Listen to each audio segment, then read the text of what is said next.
अस्सलामुअलैकुम। Elementary particle physics के new lecture में सभी व्यूअर्स को वेलकम करते हैं। आज की इस क्लास में हम डिस्कस करेंगे डिफरेंशियल क्रॉस सेक्शन को। तो लेट के एक हमारे पास एक स्फेयर के सेंटर में टारगेट रखा हुआ है, लेकिन इस बार टारगेट सॉफ्ट है। उस वजह से जो इंसिडेंट पार्टिकल हैं वो इस रीजन को क्रॉस कर लेते हैं, लेकिन जब इस पार्टिकल के करीब आते हैं तो यहाँ पे आके वो पोटेंशियल को फील करते हैं और उस वजह से वो स्कैटर कर जाते हैं। अब हमने एक दो पार्टिकल तो इंसिडेंट नहीं कराने, बल्कि हमने नंबर ऑफ़ पार्टिकल को स्कैटर जो है ना इंसिडेंट कराना है। तो लेट्स सी के हमारे पास ये एक सोर्स है और उसके जो पार्टिकल वो यहाँ से इंसिडेंट करता है, इस एरिया से। कोई पार्टिकल यहाँ, कोई पार्टिकल यहाँ से जो है ना वो यहाँ से जो है ना इंसिडेंट होगा। तो जितने भी पार्टिकल इंसिडेंट हो रहे हैं वो इस पार्ट से हो रहे हैं और इस एरिया को हम d का नाम देते हैं। और लेट्स सी इसकी जो विड्थ है या ये डिस्टेंस ये dB है, और इम्पैक्ट पैरामीटर जो है ना ये स्कैटरिंग जहाँ से मिस होती हैं और इस पैरेलल डिस्टेंस और प्लेन डिस्टेंस का बिटवीन डिस्टेंस होता है। अब पार्टिकल यहाँ से इंसिडेंट होंगे, ठीक है, और इस टारगेट के करीब आकर वो स्कैटर होंगे, ठीक है, विथ सॉलिड एंगल। यहाँ पे स्कैटरिंग एंगल एक जो है ना सॉलिड स्टेट एंगल होगा। लेट्स सी के पार्टिकल जो है ना यहाँ से पास करते हैं। डिटेक्टर आगे हमने लगाया हुआ होता है, तो डिटेक्टर यह डिटेक्ट करता है कि हमारे मोस्टली पार्टिकल जो हैं वो इस एरिया में से पास करते हैं। इस एरिया से वो इंसिडेंट होते हैं और इस एरिया से वो पास करते हैं इस स्फीयर के इस रीजन से। तो यहाँ पे हम एक पैच अगर ड्रा करें, तो यहाँ पे अगर हम एक पैच ड्रा कर लेते हैं, लेट्स सी इस स्फीयर के जो है ना इस पार्ट के अंदर ये एक पैच है। अब हम ये जो है ना इस प्लेन के साथ क्या एंगल बनाएगा, इसको इस साइड के साथ आप कंबाइन कर दें और ये वाली साइड भी जो है ना इस टारगेट के साथ कंबाइन कर दें।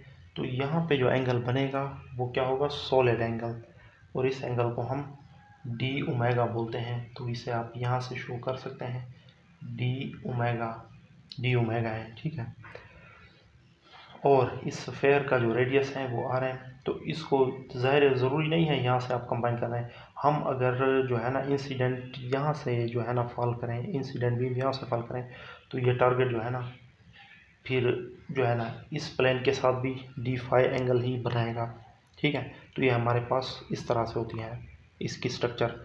अब यहाँ से ये देखें कि जितना ज़्यादा ये वाला एरिया होगा डिफरेंशियल क्रॉस सेक्शन, ये एरिया होगा d जितना ज़्यादा होगा उतना ही ज़्यादा जो है ना स्कैटरिंग एंगल होगा। यहाँ पे स्कैटरिंग एंगल सॉलिड एंगल है, ठीक है, क्योंकि यहाँ से वो स्कैटर नहीं हो रहा, बल्कि जो है ना ये जो है ना इस टारगेट के करीब आके ये स्कैटर हो रहा है। तो जितना ज़्यादा d होगा उतना ही ज़्यादा हमारे पास d ओमेगा होगा। तो d जो है ना ये डायरेक्टली प्रोपोर्शनल है हमारे पास, d सिग्मा डायरेक्टली प्रोपोर्शनल है d ओमेगा के। तो डायरेक्टली प्रोपोर्शनल को अगर हम ख़त्म करें तो यहाँ पे एक कांस्टेंट हमारे पास आ जाता है d थीटा। इस d थीटा का नाम होता है डिफरेंशियल क्रॉस सेक्शन, इसे हम स्टडी कर रहे हैं, ठीक है। तो d थीटा जो है हमारे पास, d थीटा ये इक्वल टू आ रहा है d sigma over d omega, ठीक है। ये इसे आप बोल दें इक्वेशन नंबर 1, क्लियर। अब let particle incident in area d sigma, ठीक है। लेट के पार्टिकल हमने इंसिडेंट किया d सिग्मा से, scatter into solid angle d omega, और वो स्कैटर हो जाते हैं with solid angle d omega के साथ। क्लियर हुई ना ये बात। नेचुरली एक नेचुरल बात है कि लार्जर d सिग्मा ये वाला एरिया जितना ज़्यादा होगा, लार्जर b d ओमेगा, तो ये वाली जो स्कैटरिंग एंगल है वो उतना ही ज़्यादा होगा। And proportionality factor called differential cross section, जिसे हम d थीटा से रिप्रेजेंट करते हैं, और इनके दरमियान जो प्रोपोर्शनैलिटी फैक्टर जो है उसे हम डिफरेंशियल क्रॉस सेक्शन कहेंगे और इसे हम d थीटा से डिनोट करते हैं। ये चीज़ क्लियर है। अब इसे हमने इक्वेशन नंबर 1 दे दिया। अब हम यहाँ पे d सिग्मा और d ओमेगा की वैल्यूज़ जो है ना पुट करेंगे। तो d सिग्मा हम कैसे फाइंड करेंगे, देखें, स्फेरिकल कोऑर्डिनेट सिस्टम में आपने पढ़ा है कि अगर हम एक स्फेयर ड्रा करें और उसके अंदर एक पैच को अगर हम लेट करें तो उस पैच का एरिया हम कैसे फाइंड आउट कर सकते हैं अगर उस स्फेयर का रेडियस r हो, लेकिन यहाँ पे हम रेडियस b ले रहे हैं तो हम विड्थ को जो है ना रेडियस से मल्टीप्लाई करते हैं तो हमारे पास ये वाला एरिया आ जाता है। तो विड्थ भी हमें गिवन है वो है db और ये टोटल एरिया क्या है, ये रीजन db है और ये टोटल एरिया b है। तो ये वाला पैच का जो एरिया हमारे पास आ जाता है d sigma is equal to b d b. तो d सिग्मा हम यहाँ क्या पुट करेंगे, d सिग्मा हमारे पास होता है बी डी बी। उसके अलावा ये इसका तो आपको पता होगा सॉलिड एंगल का क्या फार्मूला होता है, वो ऑलवेज होता है साइन थीटा डी थीटा। ये सॉलिड एंगल का हमारे पास फार्मूला होता है। तो इन दोनों वैल्यूज़ को यहाँ पुट कर सकते हैं हम।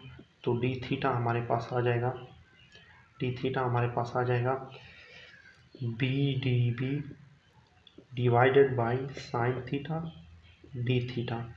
कुछ इस तरह से हमारे पास डिफरेंशियल क्रॉस सेक्शन आ जाएगा।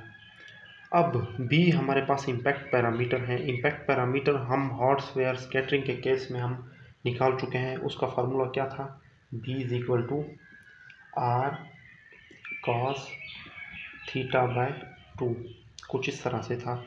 तो b को हम यहाँ भी यूज़ कर सकते हैं और इसको डिफ्रेंशिएट करके db यहाँ पे भी हम इनकी वैल्यूज़ पुट करेंगे, सही है।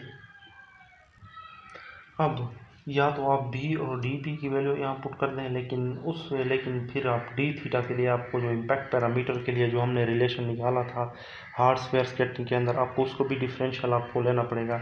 तो बेहतर यही है कि आप इस रिलेशन को कुछ यूँ लिख लें, b ओवर साइन थीटा, आसान तरीका यही है, db ओवर d थीटा। तो आप b को विद रिस्पेक्ट टू थीटा जो है ना डिफ्रेंशिएट करते हैं और यहाँ पे इसकी वैल्यू पुट कर दें ताकि डिफरेंशियल फॉर्म हमारे पास जो है ना ये वेनिश हो जाए। तो हम इसे अब डिफ्रेंशिएट करेंगे विद रिस्पेक्ट टू थीटा, तो क्या आएगा, और इसे कोई इक्वेशन दे सकते हैं, इक्वेशन नंबर 2 चले बोल देते हैं। इसे अब थीटा के रिस्पेक्ट से डिफ्रेंशिएट कर दें, b को थीटा के रिस्पेक्ट से डिफ्रेंशिएट करें तो r हमारे पास कांस्टेंट है और cos का डेरिवेटिव माइनस साइन में आता है तो माइनस को स्टार्ट में लिखते हैं, साइन थीटा बाई 2 और आगे थीटा बाई 2 का डेरिवेटिव 1/2 आता है। तो ये इस तरह से इसका डेरिवेटिव आएगा minus r/2 sign theta by 2। अब इसको हम यूज़ करेंगे यहाँ पे, ठीक है। तो हमारे पास डी थीटा बन जाएगा b over sign theta D over D theta हमारे पास ये है minus r/2 sine theta by 2, इस तरह से। अब इस नेगेटिव साइन को हम निगलेक्ट कर सकते हैं क्योंकि ये डिफरेंशियल क्रॉस सेक्शन है, का एरिया हमारे पास कभी नेगेटिव नहीं हो सकता, तो माइनस साइन को आप निगलेक्ट कर सकते हैं। तो डी थीटा ये हमारे पास इक्वल टू आ जाएगा r b sine theta by 2 और 2 साइन थीटा। अब साइन थीटा को हम क्या लिख सकते हैं, एक ट्रिग्नोमेट्रिक एक्सप्रेशन होता है हमारे पास कुछ इस तरह से। तो 2 साइन थीटा को हम लिख सकते हैं 2 sine theta by 2 cos theta by 2, इस तरह से हम लिख सकते हैं। तो sine theta by 2 sine theta by 2 से कैंसल आउट हो सकता है, सही है। अच्छा, एक और काम, b की वैल्यू हमने यहाँ पे यूज़ नहीं की, वो भी हमने यहाँ पे पुट करनी थी, ठीक है। तो b की वैल्यू चले यहाँ पे पुट कर दें तो क्या आ जाएगा, b की हमारे पास क्या है r cos theta by 2, r से जो है ना मल्टीप्लाई हो गया, r स्क्वायर हो जाएगा और आगे cos theta by 2 as it is, साथ में क्या है यहाँ पे 2 से मल्टीप्लाई 4 cos थीटा बाई 2। तो cos theta by 2 cos theta by 2 cancel out हो जाएंगे। तो हमारे पास जो डिफरेंशियल क्रॉस सेक्शन फाइनली आता है वो आता है r स्क्वायर, ठीक है, r स्क्वायर और 4, इस तरह से आता है। तो ये हमारे पास डिफरेंशियल क्रॉस सेक्शन का फाइनल रिलेशन आ जाता है इस तरीके से। अब हम टोटल क्रॉस सेक्शन जिसे हम सिग्मा बोलते हैं वो भी हम निकाल सकते हैं इस तरीके कार से, क्योंकि डी सिग्मा जो है हमारे पास वो एक इंसिडेंट पार्टिकल का एरिया है कि इस रीजन से पार्टिकल इंसिडेंट होते हैं। तो टोटल क्रॉस सेक्शन हमारे पास कितना हो सकता है उसे भी हम फाइंड आउट कर सकते हैं। तो इसके लिए हम इसे इंटीग्रेट करेंगे। तो डी सिग्मा चूँकि डायरेक्टली प्रोपोर्शनल होता है इसके, और यहाँ पे हमारे पास कांस्टेंट प्रोपोर्शनैलिटी में ये आता है। तो अब यहाँ पे डी थीटा की वैल्यू हम लगा सकते हैं इक्वेशन 3 से लेके। तो sigma is equal to r square over 4, चूँकि स्फेरिकल एरिया के लिए देख रहे हैं फॉर होल, तो ये इसकी इंटीग्रेशन होगी 0 से 2 पाई, डी थीटा की वैल्यू हो गई और साथ में ये डी ओमेगा। तो ये टर्म चूँकि कांस्टेंट है इसे हम बाहर लिख सकते हैं, आर स्क्वायर ओवर 4 0 to 2 पाई, और यहाँ पे जस्ट डी ओमेगा आ सकता है।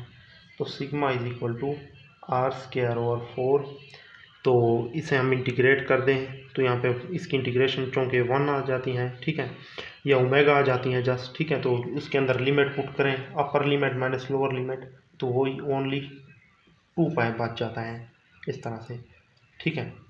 अब चूँकि हम स्फेयर की बात कर रहे हैं, सॉरी, तो इस वजह से उसके अंदर तीनों डायमेंशन आ जाते हैं। तो इसके लिए जो है ना पूरे स्फेयर के जो लिमिट होंगे -2 पाई से हम 2 पाई तक जाएंगे, ठीक है। तो इस वजह से ये टोटल 4 पाई हो जाता है, और ये 4 से कैंसिल, तो सिग्मा हमारे पास यहाँ पे फाइनली आ जाता है। यहाँ पे लिख लेते हैं, सिग्मा हमारे पास आ जाएगा पाई आर स्क्वायर। तो ये हमारे पास जो है ना टोटल जो है ना क्रॉस सेक्शन जो है ना ये कुछ इस तरह से होता है, ठीक है।